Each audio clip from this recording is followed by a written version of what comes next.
Assalamualaikum warahmatullahi wabarakatuh, sahabat Bunda dan juga Bunda Ayu. Iya, Mbak Ya Dinda. Bunda, edisi kali ini kita mau bahas masalah rumah tangga lagi ya Bunda ya. Boleh. Ya, ini kasusnya menarik sih Bunda kalau menurut Dinda, karena banyak dari klien-klien Bunda Ayu juga mengalami permasalahan ini. Dan ada satu Bun yang menarik buat Dinda, waktu Bunda Ayu konsultasi dengan Bunda N di Bandung. Bunda masih ingat? Bunda Nah, N kemarin ya di Iya, Bandung ya. betul. Oke. Nah, yang Dinda tahu kan Bunda N ini sebelumnya suaminya juga pernah selingkuh dengan wanita yang sudah bersuami. Betul.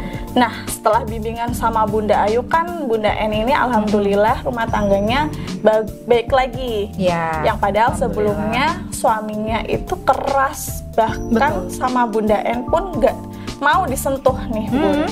Pisah kamar. Dan sekarang ini alhamdulillah suaminya sudah baik. Nah, yang waktu di Bandung Bun, Bunda N kan cerita lagi nih, kabarnya kalau si pelakor menghubungi suaminya lagi bahwa beliau hamil. Si pelakor ini hamil Bun. Oke, iya, betul. Nah, dan meminta pertanggungjawaban sama suami Bunda N. Padahal kan dia udah punya suami ya Bunda. Kalau menurut Bunda sendiri gimana kalau dengan kasus seperti itu? Oke, ya ini Mbak Dinda, sebenarnya ini yang perlu diwaspadai sama Bunda N sama suami. Karena kan awalnya mereka kan hubungannya kan selalu cekcok terus gitu ya. Suami betul. berubah jadi kasar, gak perhatian, bahkan sampai pisah kamar gara-gara dekat dengan wanita itu. Padahal wanita itu juga udah punya suami kan waktu betul. itu. Nah, alhamdulillah akhirnya Allah mudahkan ikhtiar Bunda N, dan di sini suaminya sudah mulai berubah lebih baik. Bahkan memang kemarin sempat sebelum waktu di Bandung ketemu itu beliau sempat cerita bahwa di sini suaminya ingin taubat dan benar-benar putus sama si wanita itu. Nah, di sini Mbak Dinda pastinya tahu bahwa wanita itu kan tipenya nekat. Iya. Dia nggak mau kan ditinggal begitu saja karena kondisinya yang Mbak Dinda ketahui juga, suami Bunda N ini kan secara finansial lebih tinggi ya daripada suami si wanita itu gitu. Jadi kalau yang saya rasakan nih, si pelakor ini tuh nggak mau ditinggal begitu aja sama suaminya Bunda N. Jadi yang mungkin awalnya pelet, susuk dia kasihkan dan sekarang udah nggak mempan nih, dia muter otak gimana caranya supaya nggak ditinggal begitu saja oleh suami Bunda N ini. Akhirnya ya memang kemarin memang ada kabar benar berita bahwa Bunda ini kok si pelakornya bilang bahwa dia hamil dan hamilnya ini karena suami saya. Nah ini saya bilang sama Bunda N untuk Bunda hati-hati dulu ya sama suami ini, tetap waspada. Ya memang harus dipastikan apakah memang benar-benar anak yang dikandungnya ini adalah anak dari suami Bunda. Karena kan memang statusnya kan wanita itu juga punya suami kan betul. gitu. Makanya jangan langsung terpengaruh sama omongan-omongan wanita itu. Karena wanita itu juga sering ngancem kan Mbak Dinda. Jadi saya menyarankan kepada Bunda N untuk tetap tenang, istiqomah dalam menjalankan ikhtiar lahir batin dan mendukung proses taubatnya suami sehingga insya Allah menjadi taubat yang nasuha gitu. Oh gitu. Ya kalau yang Dinda dengar waktu itu kan si pelakor minta dinikahi oleh suami Bunda N. Nah sebetulnya itu wajib nggak sih Bunda kalau misalnya suami Bunda N menikahi pelakor itu? Oke, sebenarnya kalau ngomongin pertanyaan wajib dan tidak wajib, maka jawabannya ya tidak wajib. Ya, apalagi kalau dalam sebuah pernikahan ya, niat mau menikah itu kan memang untuk ibadah ya, kan Mbak Dinda, mencari ridha Allah, bukan untuk mempertanggungjawabkan hasil perzinahannya.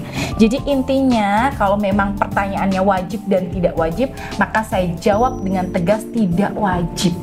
Jadi Gitu. tidak wajib ya? Nggak Bunda, wajib.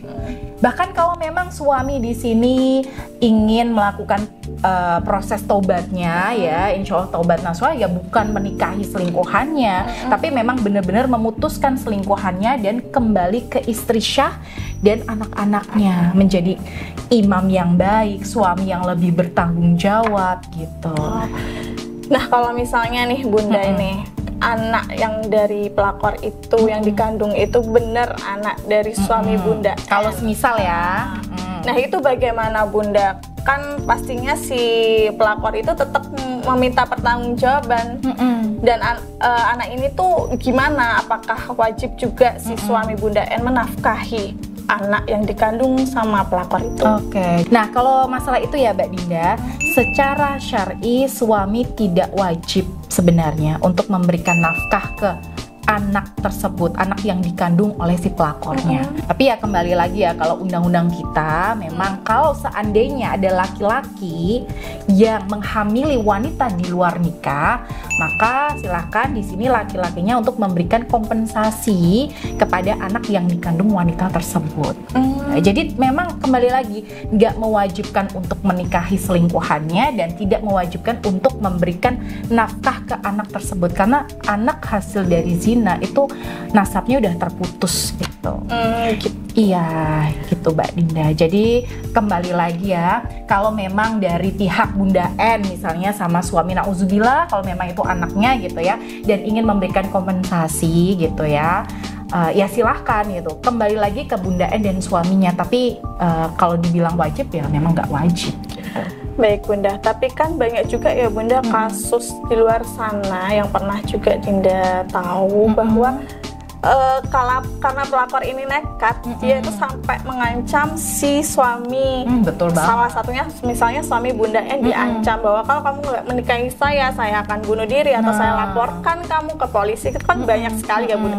Nah, kalau seperti itu gimana Bunda? Nah, kalau si pelakor ini mulai ngancem-ngancem seperti itu ya, tetap Bunda N nih sama suaminya juga harus tetap bermain cantik.